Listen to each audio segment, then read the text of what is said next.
আলহামদুলিল্লাহ 2024 সালের 5ই আগস্ট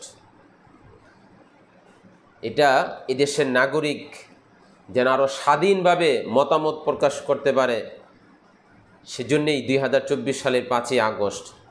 সুতরাং আমাদের ব্যক্তিগত রাজনৈতিক পরিচয় নেই, আমাদের ব্যক্তিগত কোনো দলীয় পরিচয় নেই, কিন্তু আমাদের পরিচয় হচ্ছে আমরা এদেশের নাগরিক এবং আমাদের ধর্ম ইসলাম।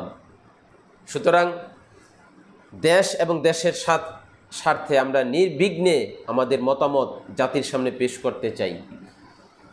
আজকের এই চলমান পরিস্থিতি, বর্তমান যারা 3 মাসের জন্য অন্তর্বর্তীকালীন সরকারের দায়িত্ব নেবেন, তাদের প্রতি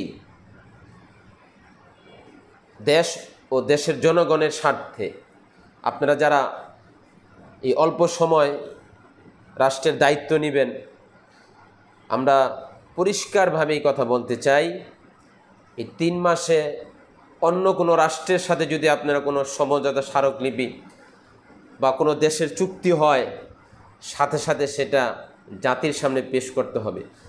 এর চেয়ে আরেকটু তারা রাষ্ট্র পরিচালনা করবে কিংবা এই সময়ে অন্য কোনো দেশের সাথে চুক্তি স্বাক্ষর করার সাংবিধানিক বিধান বা তাদের সে অধিকার আছে কিনা সেটা আমাদের ঘেঁটে দেখতে হবে, সেটা আমাদের বিশ্লেষণ করে দেখতে হবে।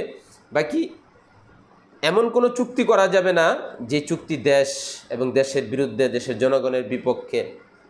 এই কথাটা আমি আবারও বলছি, দেশের 1 ইঞ্চি জায়গাও কোনো পরাশক্তিকে দেওয়া হবে না, প্রতিবেশী রাষ্ট্রকে দেওয়া হবে না, এবং দেশের কোনো সমুদ্র সীমা, কোনো দ্বীপ কোনো পরাশক্তিকে দেওয়া হবে না।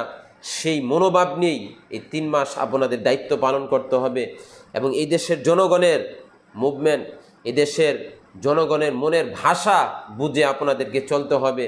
এমন কোনো সিদ্ধান্ত ক্ষমতা পাওয়ার পরে নেবেন না যেন জাতি, দেশ, দেশের জনগণ আবার আপনাদেরকে সেই 2024 সালের 5ই আগস্টের মতো পরিস্থিতি সৃষ্টি করতে বাধ্য হয়। আল্লাহ আপনাদেরকে দেশ এবং দেশের স্বার্থকে মাথায় রেখে, দেশ এবং জনগণের কল্যাণকে মাথায় রেখে কাজ করার তৌফিক দান করুন। আমিন।